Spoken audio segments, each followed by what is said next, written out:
I always believed my wedding day would be perfect.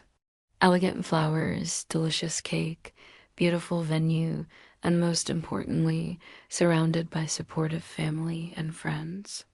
My name is Sarah Mitchell, 32 years old, and I've spent my entire adult life planning other people as dream events while secretly hoping my own would someday measure up to the fantasies I created for them.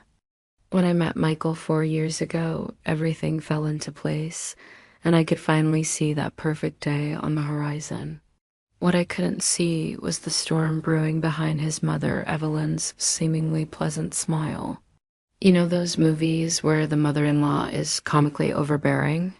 I used to laugh at those, thinking they were wild exaggerations. Now I know better.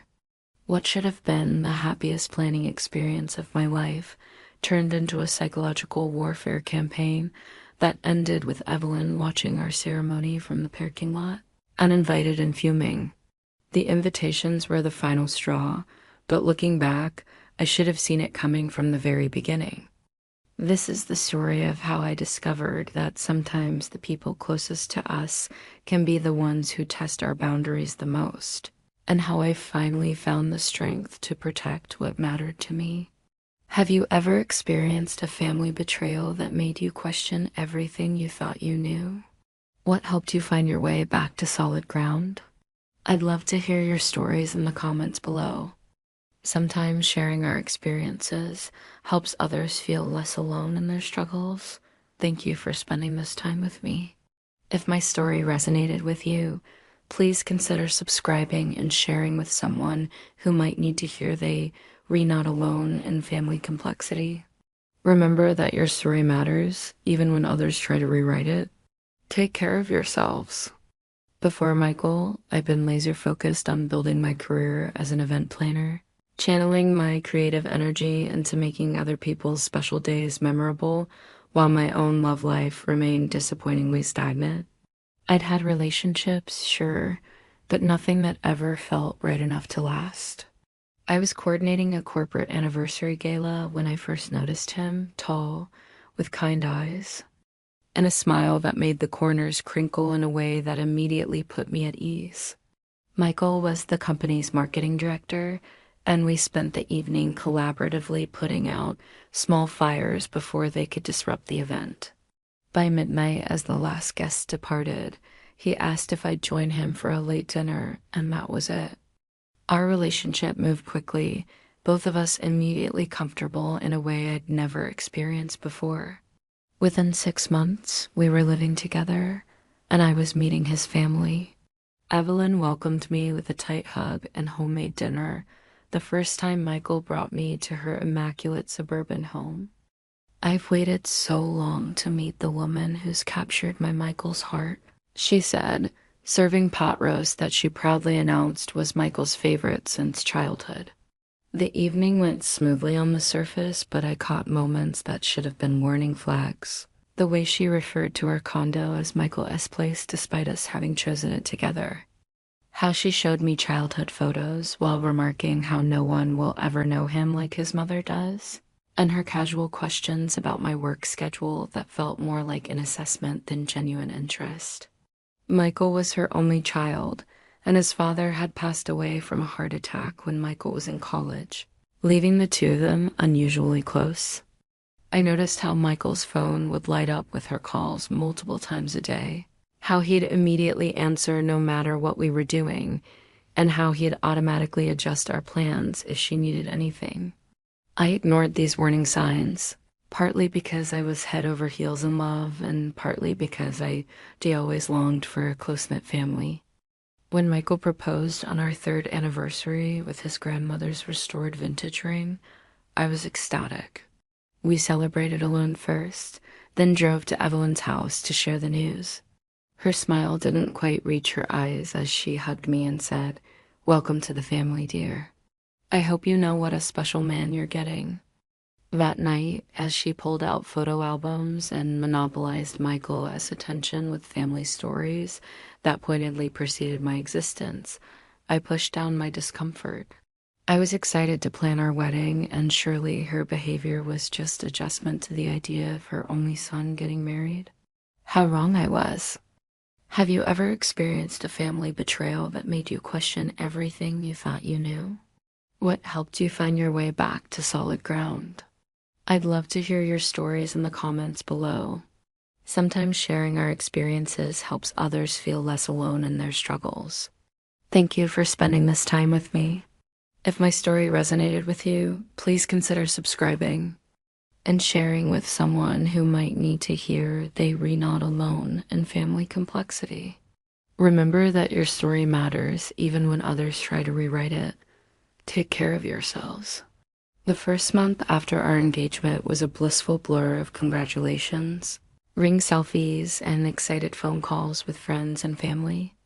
I threw myself into preliminary wedding planning with the enthusiasm of someone who spent years helping others create perfect events and was finally crafting her own. Michael and I agreed on a spring wedding about 10 months away, giving us plenty of time to plan without feeling rushed. We envisioned an intimate garden ceremony with around 100 guests, immediate family, close friends, and a few colleagues who'd become important parts of our lives. When we shared our vision with Evelyn over Sunday dinner, her expression tightened minutely before she recovered. Only 100? But what about your father's business associates, Michael? And all your cousins from Minnesota, and the church group that's watched you grow up? What had started as our intimate garden party was suddenly ballooning into a 250-person extravaganza under Evelyn S. insistence that we would regret not including everyone. When I gently suggested that we wanted something more personal, she patted my hand condescendingly. Sweetie, weddings aren't really about what the couple wants. They're family events. You'll understand someday when you've been in the family longer. Michael, caught between us, tried to mediate. Mom, Sarah's literally a professional at this. I think we should trust her judgment.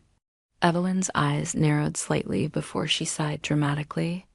Of course, you two do what you want. I just don't want you to have regrets or hurt feelings. This pattern continued as we selected everything from color schemes. Navy blue for a spring wedding. Wouldn't pastel pink be more appropriate? To menu options, chicken and fish. But the Henderson's daughter had prime rib at her wedding. I made small compromises where I could, adding a few of her preferred flowers to the arrangements and including some traditional elements to the ceremony that were important to her. The real battle erupted over the venue. Evelyn pushed aggressively for Willow Creek Country Club, where she'd been a member for decades. They'll give us a discount, she insisted, though the discount still put it well above our budget. When Michael and I discovered Rosemont Gardens with its blooming cherry trees and charming stone pathways, we knew immediately it was perfect. It fit our budget, matched our vision, and had a warmth the country club's opulent ballroom lacked. When we announced our decision, Evelyn went silent, then cold. If that's what you've decided, she said stiffly before excusing herself to the kitchen. For the next week, she barely spoke to Michael, responding to his texts with one-word answers and canceling their weekly lunch. I felt guilty watching him worry about her, but also increasingly frustrated. She'd come around, Michael assured me, though the tension in his voice betrayed his uncertainty. I was determined to keep the peace while standing firm on the decisions that mattered most to us. Little did I know that these early skirmishes were just Evelyn testing our boundaries, preparing for the all-out war that was to come. As we moved deeper into the wedding planning process, Evelyn's tactics evolved from passive-aggressive comments to active sabotage. Suddenly, she had doctor's appointments that conflicted with our cake tastings. She had community obligations that meant she needed Michael's help precisely when we were meeting with photographers. At first, I thought it was coincidental, until it happened for the third consecutive appointment. Your mom seems to need you a lot lately, I observed carefully as Michael canceled another afternoon we'd set aside for planning. He looked troubled but defensive. She doesn't have anyone else, Sarah. Her arthritis is acting up. When I suggested that perhaps his cousin Linda could help occasionally, he seemed almost offended. She's my mother. Evelyn's intrusions weren't limited to creating scheduling conflicts. She began showing up uninvited to vendor meetings, arriving with a cheerful, "I was just in the neighborhood and thought I'd stop by." Before I could protest, she'd be questioning our florist about substituting the ranunculus in my carefully curated bouquet with carnations because they last longer, or telling the caterer that the appetizers we'd selected were too exotic for a family crowd. After these ambush, she casually mentioned to Michael over their private lunches how concerned she was that I seemed so stressed and difficult to please. "The florist mentioned you were quite adamant about those expensive flowers," she told him within my earshot. "I hope you know what you're getting into with someone so particular." Michael frowned, but said nothing in the moment, though later he asked me if I was perhaps being a bit rigid about certain details. The bridesmaid dress incident nearly broke me. After weeks of searching, my 3 closest friends and I had found beautiful sage green dresses that complemented each of them perfectly despite their different body types, a minor miracle in wedding planning. We were at the final fitting when Evelyn appeared, somehow alerted to our appointment. "Oh no, green washes out fair skin," she declared, eyeing my red-headed best friend Jane. "I've already found alternatives in a lovely mauve." She pulled out her phone to show a completely different style from a bridal shop across town, where she'd apparently already put dresses on hold. My bridesmaids exchanged uncomfortable glances, and Jane squeezed my hand in solidarity. "We love these dresses, Mrs. Reynolds," she said firmly. "Sarah has amazing taste." Evelyn's smile tightened. "Well, you girls haven't been to as many weddings as I have." The following week, we discovered she'd canceled our cake tasting appointment by calling the bakery, claiming to be my assistant. When the owner called to reschedule and mentioned the cancellation, I was speechless. That evening, I finally broke down, tears of frustration flowing as I told Michael everything. "She's undermining every decision we make. It's like she's trying to sabotage our entire wedding." Michael looked pained, torn between the 2 women he loved most. "She's just excited and wants to help," he offered weakly, but I could see doubt in his eyes. "Canceling appointments behind our backs isn't helping," I insisted. The situation came to a head when Evelyn texted Michael photos of a dress she'd purchased for the wedding. An elegant floor-length gown in ivory that could easily be mistaken for a wedding dress in photographs. Even Michael couldn't defend this. Red-faced, he finally confronted her over dinner at her house, with me sitting uncomfortably beside him. "Mom, you can't wear white to our wedding. You know that." Evelyn's eyes welled with tears immediately. "It's not white, it's ivory. And after everything I've done to help with this wedding, I'm being attacked for buying a dress I feel pretty in." She looked at me accusingly. "I just want to feel included. Ever since you got engaged, I've been pushed aside as if my only child getting married means nothing to me." Her shoulders shook with sobs as Michael moved to comfort her. Later in the car ride home, Michael suggested that maybe we could give his mother specific responsibilities to help her feel more included. If she has her own tasks, maybe she'll stop trying to control everything else, he reasoned. Though skeptical, I was willing to try anything that might improve the situation. "Fine," I agreed reluctantly. "She can help with the invitations." Everyone loves getting to see those before anyone else, right? How naive I was to hand her the perfect sabotage opportunity on a silver platter. After months of design consultations, I finally created what I consider perfect invitations, letterpress printed on thick cotton paper with a custom watercolor of Rosemont Gardens' iconic cherry trees, and hand calligraphed addresses on the envelopes. They represented everything about the intimate, personal wedding we'd been fighting to preserve. When I suggested that Evelyn could help with the invitations, she showed unexpected enthusiasm, offering to address all the envelopes with her excellent penmanship and handle the mailing process. "I'd love to be part of something so important," she said with what seemed like genuine warmth. "And it would save you so much time, Sarah." Relieved by this apparent olive branch, I gratefully accepted, providing her with our carefully curated guest list, the completed invitations, and pre-stamped envelopes. I even helped her organize a system to track which invitations had been sent. "I'll take care of everything," she promised, patting the boxes of invitations like precious cargo. "They'll all go out by Friday."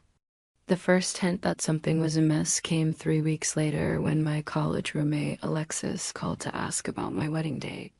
"I haven't seen an invitation yet, but I wanted to make sure I have the right weekend blocked off," she said casually. I assured her invitations had gone out weeks ago and that she was definitely on the guest list. "I'll check with Michael's mom since she handled the mailing, but maybe yours got lost. I'll make sure you get one." Similar conversations followed with my cousin, a colleague, and even my hairstylist, who'd been doing my hair for years and had been on our guest list from day one. As the RSVP deadline loomed, with only a handful of responses, anxiety knotted in my stomach. When I brought up the concerning lack of RSVPs to Michael, he seemed puzzled but not alarmed. "Maybe people are just being flaky about responding," he suggested. "You know how it is these days." But I did know how it was. I'd planned dozens of weddings, and while some stragglers were normal, this extraordinary silence was not. When I mentioned it to Evelyn during Sunday dinner, she nodded sympathetically. People are so busy these days, and Rosemont Gardens is a bit out of the way for some of the family. "I'm sure responses will pick up." Something in her tone made the hairs on my neck stand up. That night, I called my best friend Jane with mounting panic. "Have you heard anything from any of the other bridesmaids about receiving their formal invitations? I know you all know the details already, but I'm worried something's wrong." Jane's pause confirmed my fears before she even spoke. "I was going to ask you about that, actually. None of us have received anything, but we figured maybe you were sending the wedding party's invitations separately or something." My blood ran cold. Jane and my other bridesmaids had been at multiple planning events.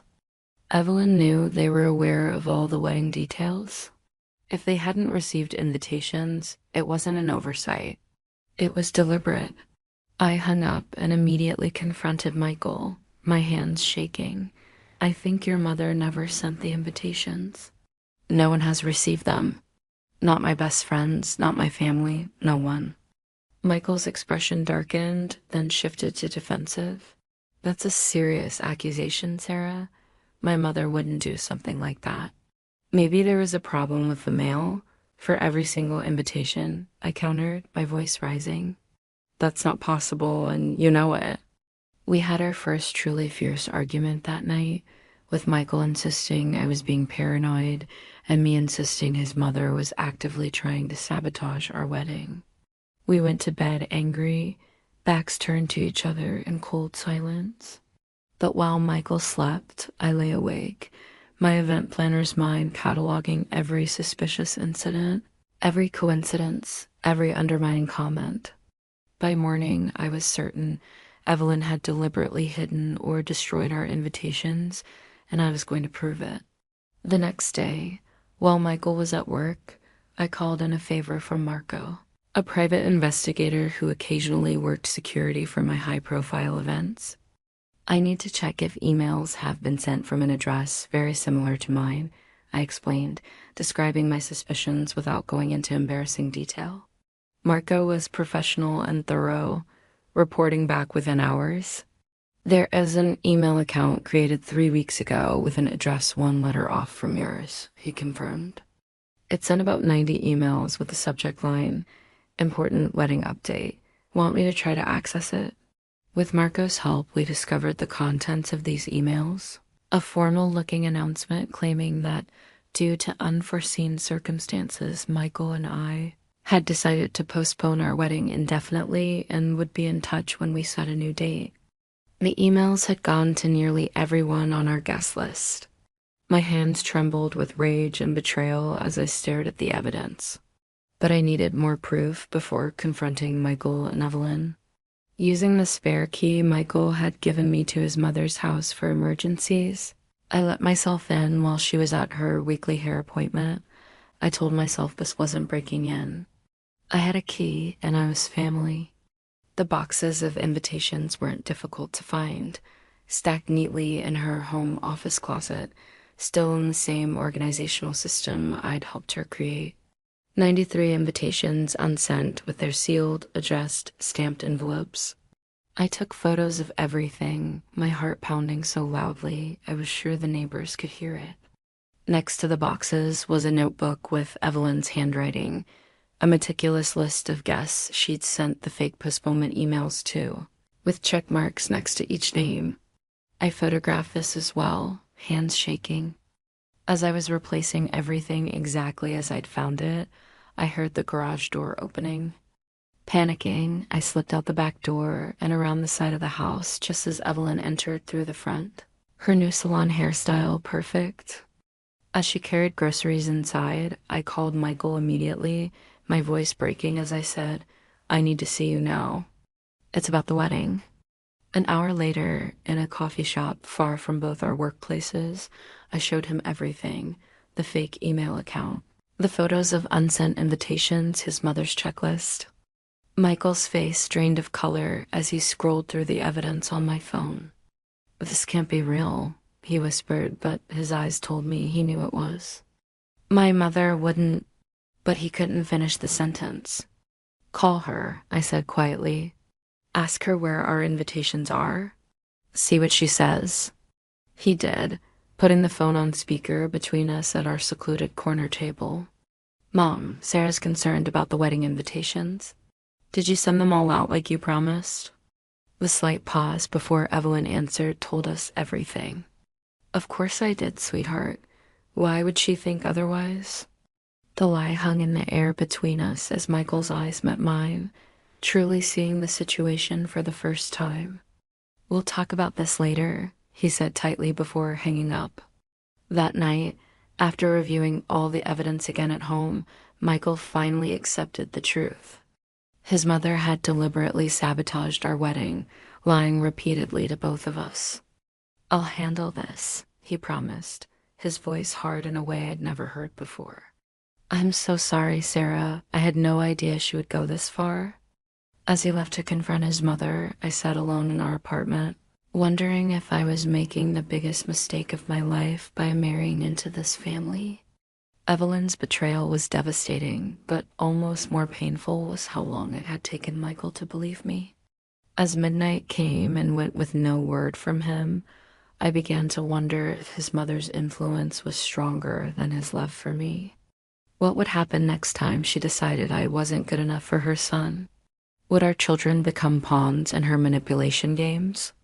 For the first time, I seriously considered calling off the wedding, not because I didn't love Michael, but because I wasn't as sure our love could survive his mother as determination to destroy it.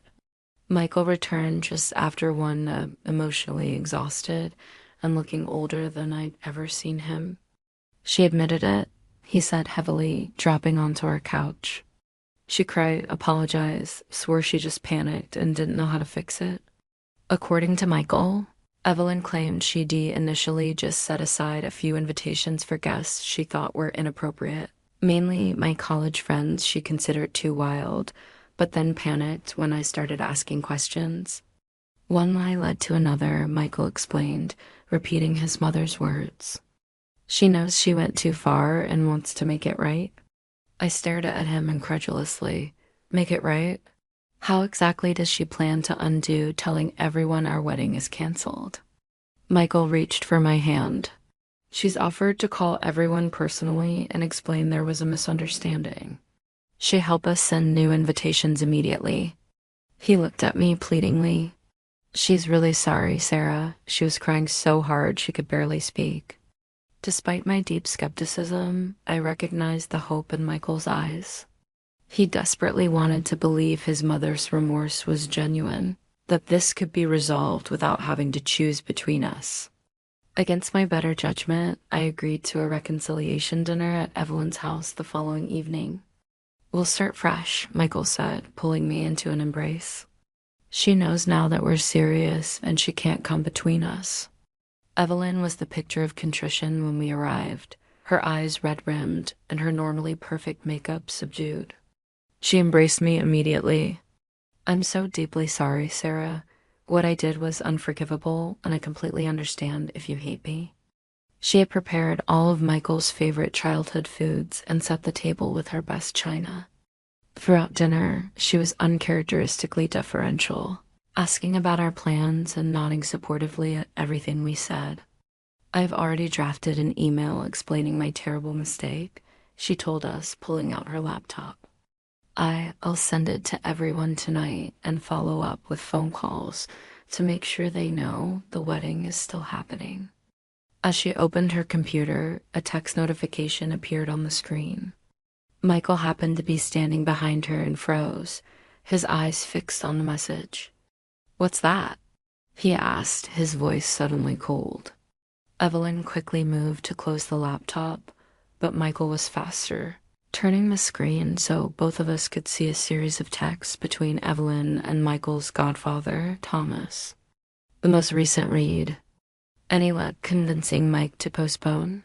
Sarah seems nice enough, but rushing him into marriage when he's up for partnership isn't fair to him." Below were earlier messages where Evelyn detailed her concerns that I was rushing Michael into marriage before he's ready and only interested in his future earnings. Most damning was Evelyn's reply to Thomas, sent just that morning. "Dinner tonight with them, playing the remorseful mother. We'll update you after I talk some sense into Michael." The silence in the dining room was deafening. Evelyn's face had gone chalk white as she realized what we'd seen. "Michael, I can explain," she began. But I'd heard enough. "You weren't going to apologize at all, were you?" I asked, my voice shaking. "This whole dinner is just another manipulation." Evelyn's demeanor changed instantly, the contrite mask dropping away as she realized her game was exposed. "You have no idea what's best for my son," she snapped, years of barely concealed hostility finally breaking through. "You've been pushing this wedding, pushing him to choose you over his family. He deserves someone who understands his obligations to his family, not some event planner with dollar signs in her eyes." Michael had been standing frozen, but at this he came to life. "That's enough, Mother," he said sharply. "Sarah has never pushed for anything. If anything, she's been incredibly patient with your interference and disrespect." Evelyn turned to him, her expression softening manipulatively. "Sweetheart, I'm only thinking of your future. You've worked so hard for the partnership at the firm. Marriage is a huge distraction right now. I'm not saying never, just not right now." I'd heard enough. Gathering my purse, I stood shakily. "I won't be discussed as if I'm not in the room.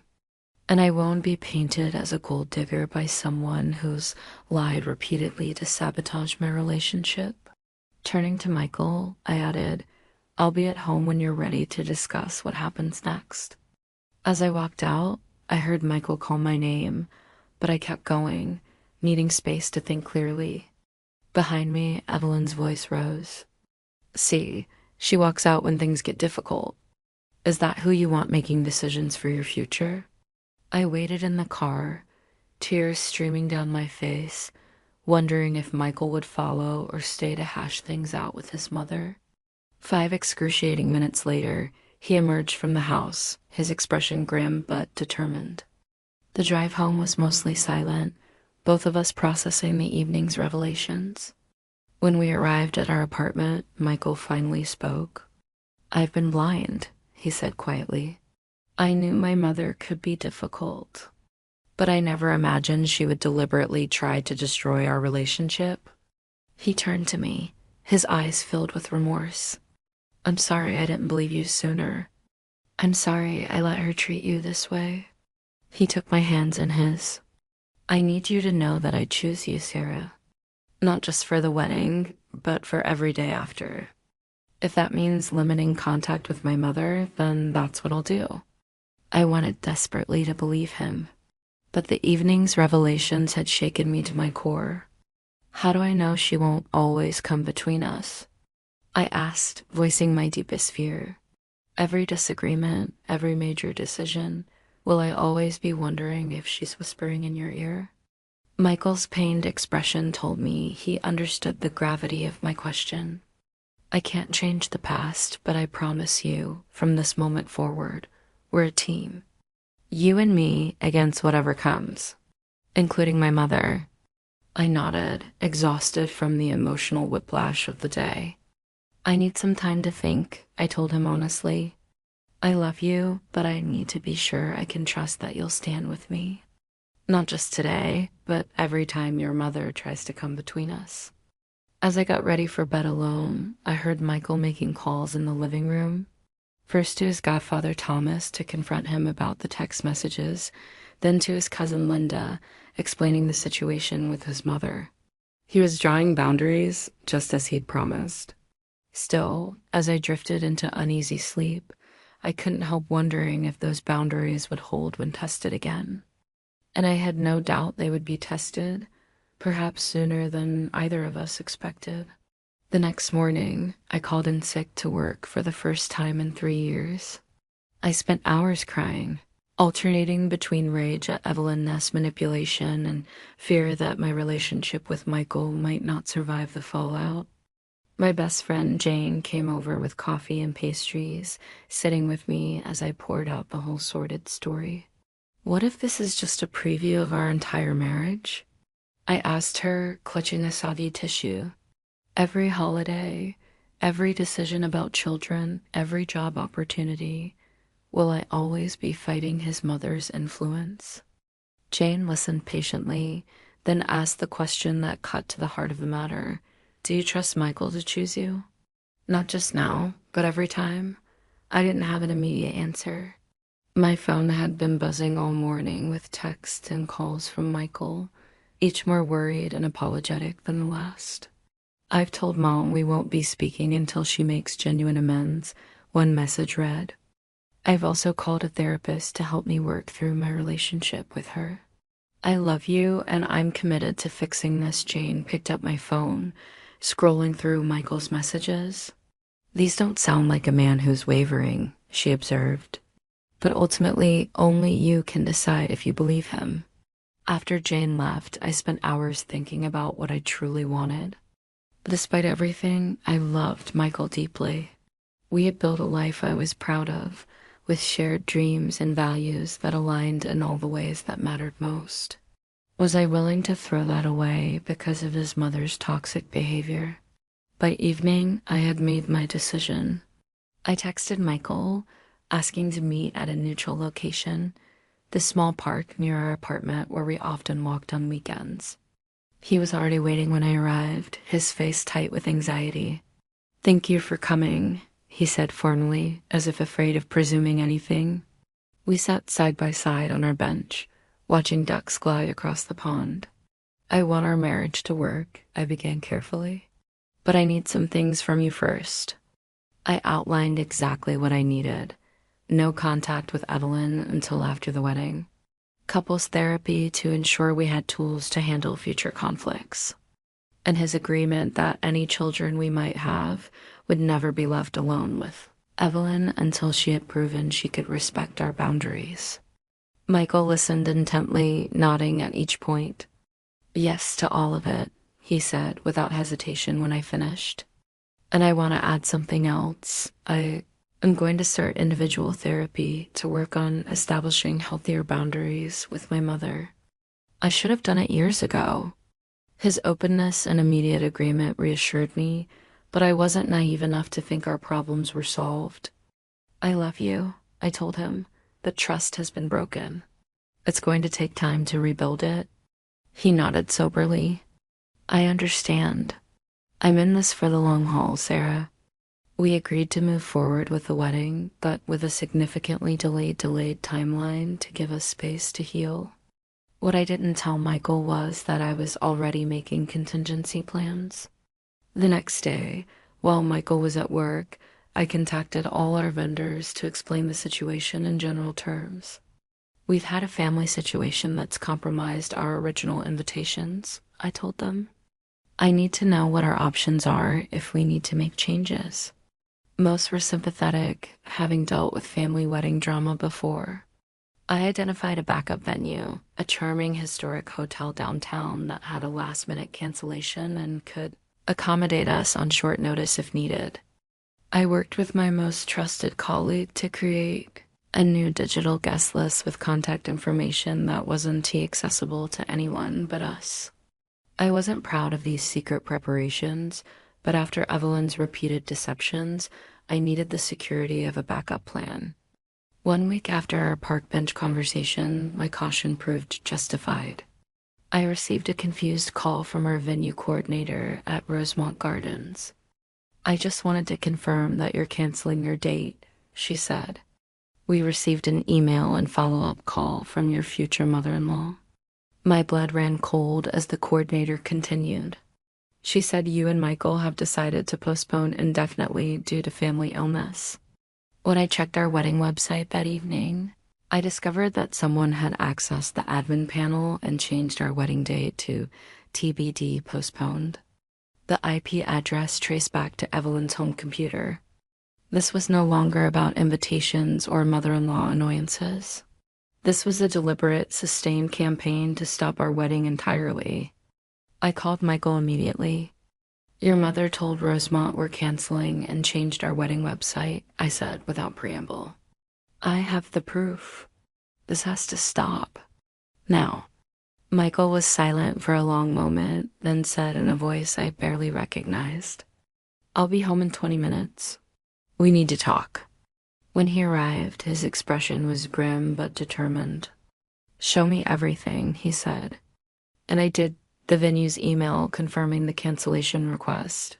The website's edit history showing changes from Evelyn's IP address. The fake email account that was still actively sending cancellation notices. Michael took it all in silently, his jaw tightening with each new piece of evidence. "I've been trying to understand her behavior to find excuses," he said finally. "But there are no excuses for this. It's deliberate. And it's cruel."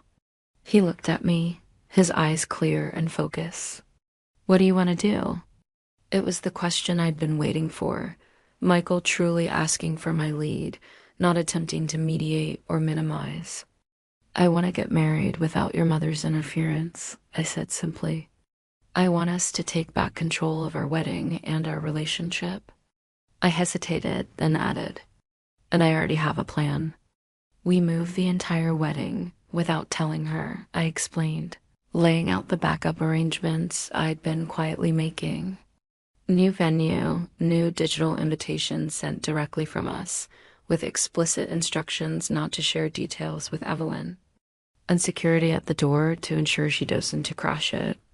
Rather than being upset by my secret planning, Michael was impressed and immediately supportive. "Let's do it," he agreed. "She's left us no choice." Over the next 2 weeks, we executed what Michael jokingly called Operation Wedding Freedom. We booked the historic Hamilton Hotel with its elegant ballroom and rooftop garden for the ceremony. We sent personal emails and made phone calls to each guest, explaining that due to unforeseen circumstances, technically true, we had changed our venue and would appreciate their confidentiality regarding the new location. Most people were understanding, many having received the fake cancellation notices and been confused. "Just tell us when and where to be," my cousin laughed, "and maybe change your email passwords." We hired Marco, my investigator friend, to coordinate discreet security for the day. "No drama," I instructed him. "If she shows up, she's to be politely but firmly redirected to the parking area, where she can see the ceremony from a distance but not disrupt it." Michael made one last attempt at reason, meeting his mother for coffee to explain that her behavior had forced us to exclude her from the wedding. "You've shown repeatedly that you don't support our marriage," he told her calmly. "Until that changes, we need to create some distance." According to Michael, she cycled through tears, rage, and finally cold silence before walking out of the cafe without another word. The morning of our wedding dawned clear and perfect. I woke in our apartment, surrounded by my bridesmaids who had stayed the night for our final preparations. Michael had stayed with his best man, observing the tradition of not seeing each other before the ceremony. As my friends helped me into my dress, an elegant align with vintage lace fallen in love with months earlier, I felt surprisingly calm. Whatever happened today, Michael and I had already proven we could face challenges together. Jane was zipping up my dress when my phone buzzed with a text from Michael. Mom somehow found out about today. She's been calling and texting nonstop. Marco is aware and handling it. I love you and can't wait to see you. I showed the message to Jane, who immediately took charge. Nothing for you to worry about, she assured me. Marco has this covered. And you looked absolutely stunning. At the hotel, everything was proceeding according to plan. The rooftop garden had been transformed with white chairs and an archway twined with cherry blossoms, nod to our original venue's iconic trees. Guests were being discreetly checked in by Marco's team, all of whom had photos of Evelyn and instructions on how to handle her if she appeared. Just as I was about to walk down the aisle on my father's arm, Marco slipped me a note. He arrived. Attempted to enter claiming medical emergency. Now in parking lot with clear view, as discussed. Unaware, all secure, asterisk, asterisk. I took a deep breath, exchanged a look with my father who squeezed my hand reassuringly, and nodded to the string quartet to begin the processional. As I walked toward Michael, my eyes locked on his. I was briefly aware of a figure standing in the parking lot below Evelyn, in what appeared to be a light-colored dress, watching from behind the security perimeter. But her presence couldn't touch the joy of this moment. Michael's eyes shone with tears as he took my hands at the altar.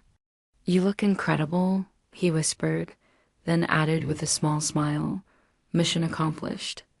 Our ceremony was everything we had hoped for, personal, emotional, and intimate. Michael's vows included a promise that brought tears to my eyes. Asterisk, asterisk, I choose you today and every day.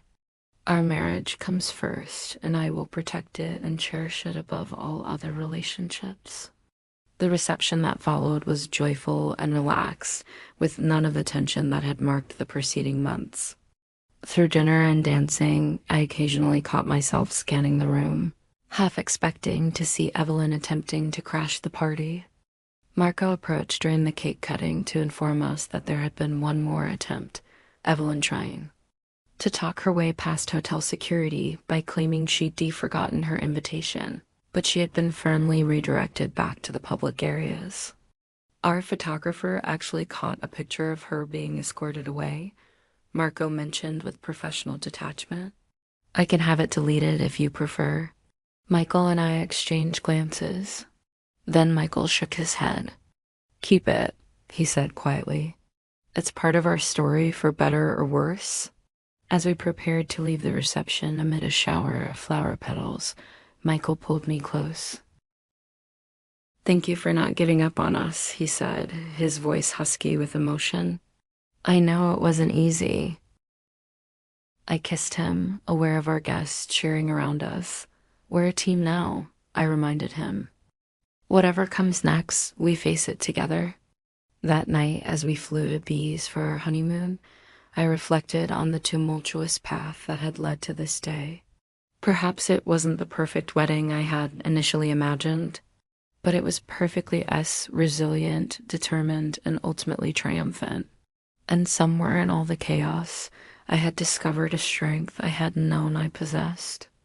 Our 2 weeks in Bees were exactly what we needed, sun-soaked days exploring ancient ruins and crystal-clear cenotes, nights spent planning our future without interference or drama. For the first time in months, we were just Sarah and Michael, not a couple under siege. When we get home, Michael said one evening as we watched the sunset from our private deck, I want us to be clear about how we're going to handle my mother. No mixed messages, no different standards. I nodded, appreciating his proactive approach. I think we need professional help with that conversation, I suggested. someone who can help us communicate our boundaries clearly without it becoming emotionally charged.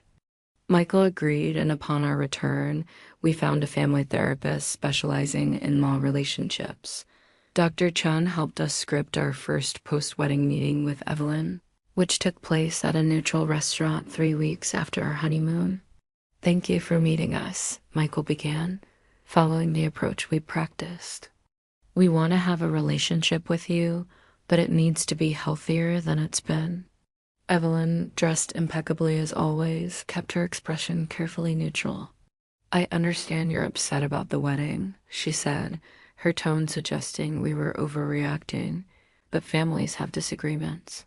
We need to move past it." I took a deep breath, sticking to our plan. "What happened wasn't a disagreement, Evelyn. You actively tried to prevent our wedding multiple times. That's not something we can simply move past without addressing it."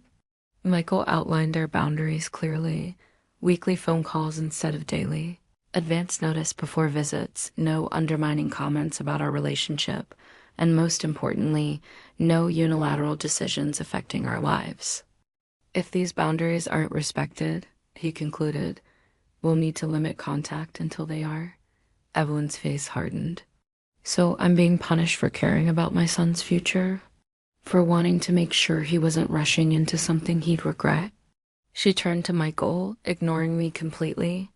"I've only ever wanted what's best for you. One day, when you have children, you'll understand." Michael's response made me profoundly grateful for the work he'd been doing in therapy. "Mom, I love you, but your behavior wasn't protective. It was controlling, and I need you to acknowledge that and apologize to Sarah if you want to be part of our lives moving forward." Evelyn left abruptly after that, claiming a headache. The following weeks were difficult as she alternated between cold silence and tearful phone calls to Michael, claiming I was turning him against her. Throughout it all, Michael remained steadfast, reminding her gently but firmly of our boundaries each time she tested them. Slowly, almost imperceptibly at first, things began to change. 3 months after our wedding, Evelyn called to invite us both to dinner, the first time she'd explicitly included me in an invitation. 6 months in, she asked about my work without making any undermining comments. Small steps, but significant ones. Michael continued his individual therapy, working through the complex dynamics of his relationship with his mother. "I never realized how much I'd been shaped by always trying to make her happy," he confided one night. "It's exhausting to be someone's entire world." I supported his journey while maintaining my own boundaries, making it clear that while I hoped for reconciliation, I wouldn't sacrifice my well-being for it. On our first anniversary, we returned to the Hamilton Hotel for dinner, reminiscing about our wedding day. "I don't regret how we handled it," Michael said, raising his glass in a toast. "Standing up to my mother was one of the hardest things I've ever done, but it was also one of the most important." I clinked my glass against his. "To difficult beginnings and stronger futures." 2 weeks later, we discovered I was pregnant, adding new urgency to our ongoing boundary work with Evelyn. When we shared the news, her immediate response was telling. "I hope you'll let me be involved this time," she said, already positioning herself as the victim. Michael took her hands gently but firmly. "Mom, we want you in our child's life, but as a grandmother who respects us as parents, can you be that person?" It was the first time I saw genuine reflection in Evelyn's eyes. "I'll try," she said after a long pause. "I don't want to lose my grandchild the way I almost lost you." It wasn't a perfect apology, but it was a start. As my pregnancy progressed, Evelyn surprised us by mostly respecting our boundaries. She asked before buying baby items, deferred to our decisions about the nursery, and even attended a grandparenting class at the local hospital. When she occasionally slipped into old patterns, Michael addressed it immediately, preventing small issues from festering into larger conflicts. Looking back now, with our daughter Emma sleeping peacefully in the nursery, I realize how much stronger our marriage is for having faced such challenges at the beginning. We learned early that protecting our relationship requires vigilance, clear communication, and sometimes difficult decisions. We discovered that love isn't just about the easy moments, but about how you navigate the hardest ones together. And perhaps most importantly, we learned that healthy boundaries aren't walls meant to keep people out. They read guidelines that show others how to be part of your life in a way that is respectful and loving. Evelyn isn't a perfect grandmother, and we still have moments of tension, but she's learning, as are we all. Last week, when she asked before picking up Emma instead of simply taking her, Michael and I exchanged glances of quiet triumph. Small victories, accumulated over time, are creating a new family dynamic, one where everyone's role is respected. If you're facing similar challenges with difficult in-laws or family members who don't respect boundaries, remember that you're not alone. The path to healthy relationships isn't always straightforward, and sometimes it requires making hard choices to protect what matters most. But with commitment, clear boundaries, and professional support when needed, it is possible to transform even the most challenging family dynamics.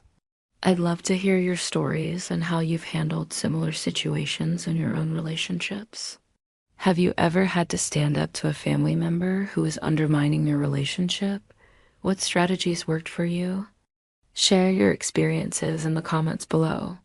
And remember to subscribe if you'd like to hear more stories about navigating complex family relationships.